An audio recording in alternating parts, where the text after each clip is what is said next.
A gente está gravando aqui mais um episódio do vlog do Fiz Clique e hoje eu queria falar de algumas coisas, entre elas agradecer por vocês terem assistido o outro episódio, outro vídeo sobre Witch House, e também pedir desculpas porque eu cometi várias gafes com pronúncia e, sei lá, ato falho mesmo, que eu decorei nome de banda errado e tal. Bom, enfim, vocês sabem dos erros que eu cometi.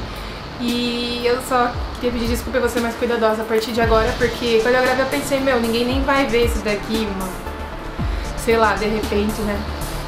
Mas aí de repente eu vi que a Matheus Suspiria Vision postou o vídeo na página deles no Facebook e eu fiquei muito feliz porque teve uma repercussão e tal, as pessoas comentaram, mais pessoas viram e tal, gostei bastante e a partir de agora vou me dedicar mais ainda então pra esse vlog e fazer coisas melhores e mais corretas. Ainda sobre Witch House eu tenho uma notícia, mas não é assim tão completa porque eu não posso falar exatamente sobre ela por enquanto, porque vai ser uma surpresa. Só posso dizer que eu tô num projeto com uma banda e que logo vocês vão ter umas novidades bem legais aqui no vlog, como no blog, e, enfim, fiquem no aguardo assim que vai rolar uma coisa bem legal. Sem parar de falar de música ainda, eu vou falar um pouco de post-rock também, porque foi o tema do primeiro vídeo que eu fiz pro Fiz, e a novidade é que o Explosions in the Sky vai estar em São Paulo daqui a algumas semanas, fazer 2 shows no Sesc Belenzinho, nos dia 22 e 23 de maio. Só que infelizmente os ingressos já estão esgotados, então se você conhecer alguém que já comprou a mais, tenta conseguir porque, vale muito a pena. Eles cancelaram a apresentação deles no Sonar, então eles vão vir agora pra tocar em São Paulo em 2 shows e mesmo assim já esgotou tudo, mesmo porque no Sesc sai mais barato do que os shows convencionais que a gente vê, internacionais principalmente. É uma banda muito boa, eles são americanos, vieram do Texas e eles têm músicas apenas instrumentais. Mas vocês devem ter ouvido alguma vez, de repente, porque eles são bastante conhecidos até, então também por isso provavelmente foi que esgotou.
E ainda sobre shows de post-rock internacionais rolando aqui no Brasil, tá tendo um boato de que a banda islandesa Sigur Rós vai vir pro Brasil pra tocar talvez em dezembro.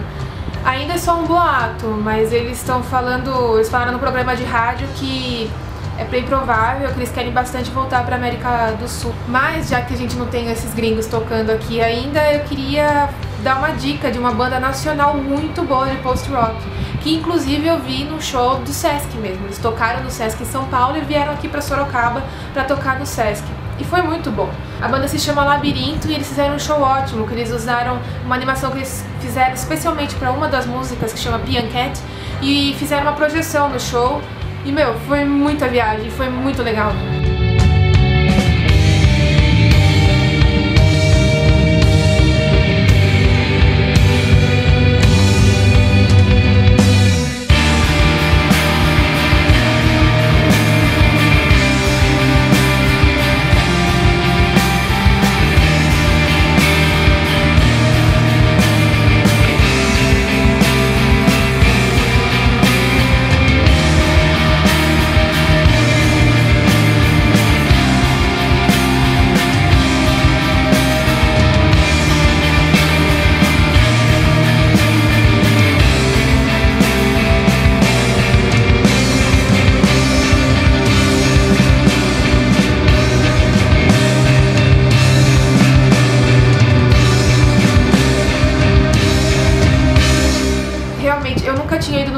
post-rock, na verdade, antes.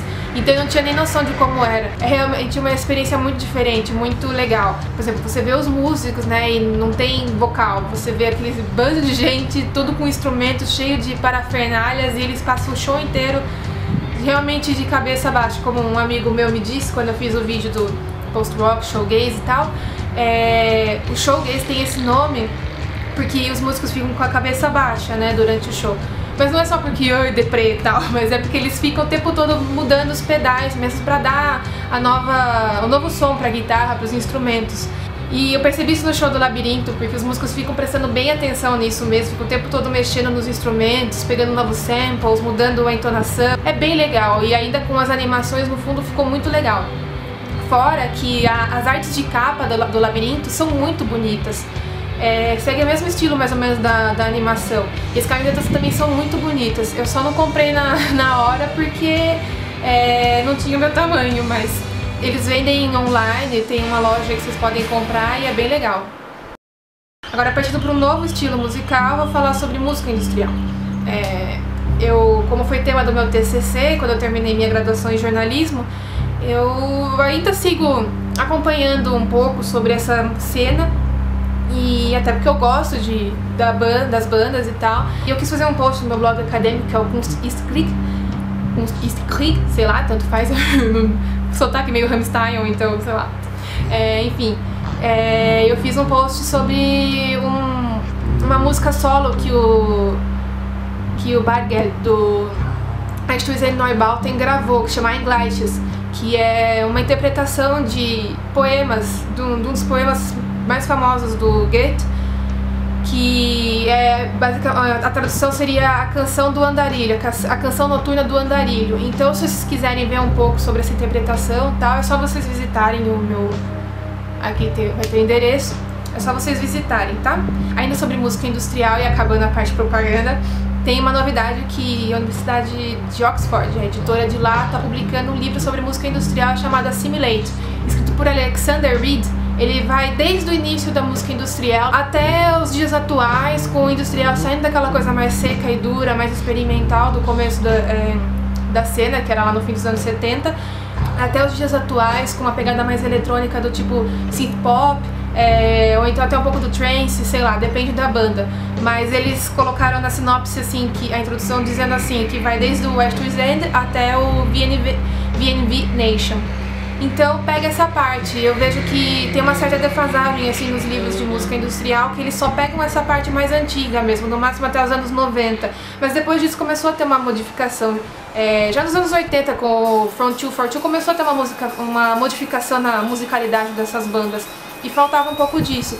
Eu abordei um pouquinho na minha monografia lá da graduação, porque eu me foquei bastante na banda Nachmar, que tem essa pegada mais diferente do industrial de raiz, assim, vamos dizer. Mas já existem várias publicações muito boas sobre música industrial. Por exemplo, eu tenho esse livro aqui, Industrial Revolution, do David Thompson, que é basicamente uma catalogação, assim, das bandas. Aí, sei lá, por exemplo, Ministry. Aqui tem um verbete sobre o Ministry. É bem legal, eu não cheguei a ler tudo, mas eu tenho esse verbete aqui sobre o Kraftwerk, que é bem legal. Tem muitas fotos também, foi um achado, foi uma boa aquisição. Também esse livro Industrial Culture Handbook, da Research, que também é bem legal. Esse daqui já é mais como se fosse uma revista, tem entrevistas e tal com a banda Robin Grissom. Tem, acho que tem com o Cabaret Voltaire também. Lembrando que Cabaret Voltaire tem influência no dadaísmo e tal. Enfim, vocês podem ler isso na minha monografia, tá? Leiam lá que vocês vão gostar. Tem também entrevista com o Boyd Rice, do Non. Enfim, tem muita publicação super legal sobre música industrial.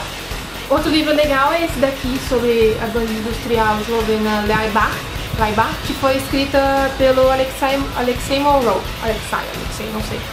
E é bem legal, ele se foca bastante nessa banda e no movimento artístico NSK, que é Neue Slowenische Kunst, Nova Arte Eslovena. É bem legal, é um livro bem completo, tem um texto também do Slavoj Zizek. É bom, só isso que eu tenho a dizer, e eu falo um pouco sobre ele também na minha monografia.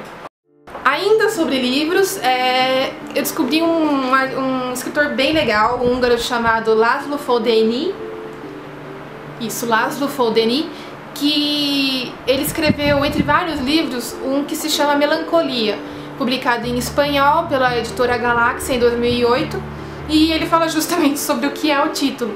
E eu achei bem legal, porque ele tem umas passagens bem interessantes. E esse é um assunto que eu gostaria de ressaltar, porque normalmente quando vocês veem matérias sobre a cena gótica, por exemplo, que é uma cena que a gente tenta atingir aqui no blog e no vlog, você vê que eles sempre pegam, não sei se por acaso ou sei lá, se é de propósito, eles sempre pegam um grupo de pessoas que fazem parte da cena, da subcultura gótica, e que insiste em falar que o preto é pela morte, que gótico é melancolia. Tá, é isso, mas é muito mais. Todo mundo sabe que é muito mais. E aí causa um pouco de revolta.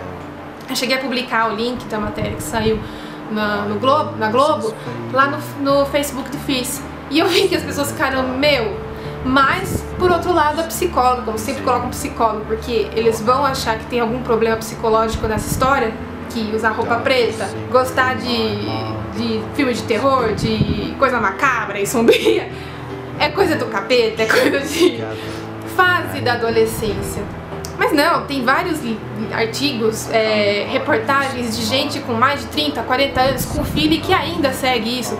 Um dos grandes estudiosos da cena gótica aqui de São Paulo, o Henrique Kipper, ele tá nessa faixa etária e ele continua tendo o mesmo estilão, fazendo festas góticas lá em São Paulo, a Absinthe. Tipo, não é problema psicológico, gente, é gosto, é cultural, não é psicológico. Tem os fatores psicológicos, mas não é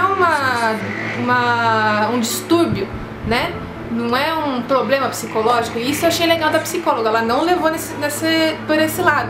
Porém, os jornais que fizeram a pauta dessa matéria já colocaram o estilo, seja a subcultura, seja cosplayer, seja gótica, enfim, numa matéria que era pra falar sobre manias. Mania de pintar unha, mania de... enfim, mania, que são, que nem a psicóloga explicou, que em algum determinado momento, em alguma intensidade, pode ser considerado um transtorno compulsivo. Transtorno obsessivo compulsivo, no caso TOC, né? Aquela pessoa que não pode ver nada fora do lugar. Já tive amigos que são assim. Enfim, o que eu quero dizer é que se é pra aprofundar e falar de gótico de uma maneira legal e não levar para os auditórios e programas de família, na casa de família, um livro é você se aprofundar naquilo que você gosta, sabe? Pra depois poder falar. E esse livro, Melancolia, do László, eu ainda não li, se vocês quiserem me dar de presente eu aceito, mas eu achei várias citações pela internet e eu queria ler pra vocês. Por exemplo, ele diz assim: uma parte das obras estéticas deve à sua criação a uma sensibilidade e a um discernimento surgidos da dor. Uma outra citação: o mundo inteiro não tem comparação. É como se o ser humano só pudesse chegar a ser incomparável e singular mediante a criação de um mundo interno e não mediante a ação. Mais um: a eterna espera é insuportável, mina a saúde e destrói a economia anímica de forma traiçoeira. Ainda assim, o homem europeu não faz nada além de esperar a realização, a salvação, a misericórdia, a felicidade, a libertação. Em uma palavra, a liberdade. Seu desejo é tão imperativo que por vezes pretende reconhecer a máscara da liberdade até na morte. Quer coisa mais gótica do que isso? A liberdade na morte? Então, gente, vamos ler esse tipo de coisa que é muito bom e tem espanhol. Dá pra gente arriscar no espanhol, né? E ainda, pra finalizar, tem essa citação, ó, é ótima. Melancólico é aquele que não se encaixa no mundo, que vive toda a sua vida tratando de se acostumar com o espaço vazio que se abre entre ele e a realidade. Há muitas melancolias diferentes. Às vezes você verá o melancólico se resignar a essa incapacidade de se conectar. Ou seja, aquele esquisitão, aquela esquisitona que usa roupa preta, que usa maquiagem escura e não consegue se encaixar na normalidade, digamos assim. Não é uma forma legal de se pensar? Então vamos ver se vocês vão atrás desse livro e se vocês curtem o conteúdo. Agora, sobre o especial Bruxas que eu prometi pra vocês no outro vídeo do Witch House, eu queria falar mesmo, não era especial Bruxas, mas é porque eu tinha visto naquela época, revisto no caso, o filme Jovens Bruxas, ou The Craft, que foi lançado em 96 e que sempre passava na Globo, era desde Sessão da Tarde até Tela Quente, e, meu, parte da nossa infância, quer dizer, quem tem a minha idade mais ou menos, tenho 22. Foi dirigido pelo Andrew Fleming e ele teve seu impacto na cultura pop daquela época. Como o filme trata sobre paganismo, sobre Wicca e tal, os jovens começaram a se interessar bastante e viram aquilo de uma outra perspectiva que não fosse a mídia e os jornais falando sobre isso e falando sempre dos lados negativos, né? De repente, não querendo já ser acusativa, mas, né? O assunto ficou tão assim, logo que a MTV começou a comentar sobre isso também, deu abertura pra falar sobre paganismo e Wicca. E a própria atriz do filme, a Fairuza Balk, ela gostou tanto do tema, das ideias do Wicca, que ela se tornou sócia de uma loja que se chamava Pan Pipes Magical Marketplace. Só que depois ela acabou vendendo a parte dela em 2001. Mas pra você ver que até a atriz, né, entrou nesse mundo mesmo e se focou naquilo. E é mais engraçado que a Fairuza, na verdade, ela não era a primeira vez que ela estava interpretando uma bruxa. Quando ela era criança, ela fez um filme chamado The Worst Witch, que na verdade foi baseado num livro, e também tinha um seriado, do qual ela não participou, mas e é um filme muito engraçado, porque é tipo meio que sei lá, um antecessor, assim, a vovó do Harry Potter, mas é uma escola de bruxas, basicamente. É bem seriado de menina, infantil, assim, intriguinhas e tal, e elas são bruxas também. Eu não vi ainda o filme, mas eu acho que vale a pena, e se vocês quiserem ver, fica aí a dica, né? Eu acho que é legal, porque teve a participação do Tim Curry, que fez o Rock Horror Picture Show, e também o Palhaço It. E parece bem legal, eu vou deixar aí vejam aí no vídeo pra vocês terem noção. Now, Mildred, have you made any plans for this unexpected holiday? No, Grand Wizard. I suppose I'd better practice my flying. Would you like to practice with me? With you? Oh, absolutely.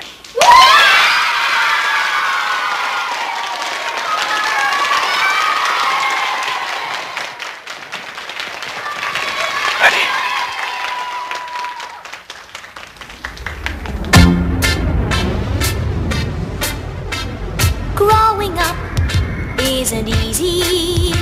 Scared of every move you make. How much can a young girl take? Mirror, mirror on the wall.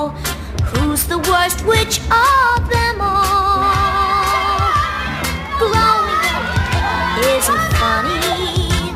The classroom is a frightening place. You see? You're not the worst witch anymore. Every day's an uphill fight. No one grows up overnight.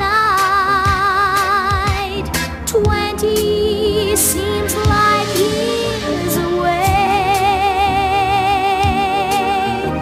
The girl in you goes, but the freckles stay. Bom, e foi isso por hoje.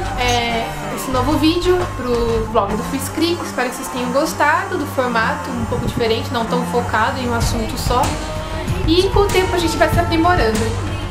Então, se vocês gostaram, por favor, dê subscribe e continue seguindo a gente aqui no YouTube, a gente no site, no Facebook e assim por diante. Obrigada. Girls, watch out for those weirdos. We are the weirdos, mister.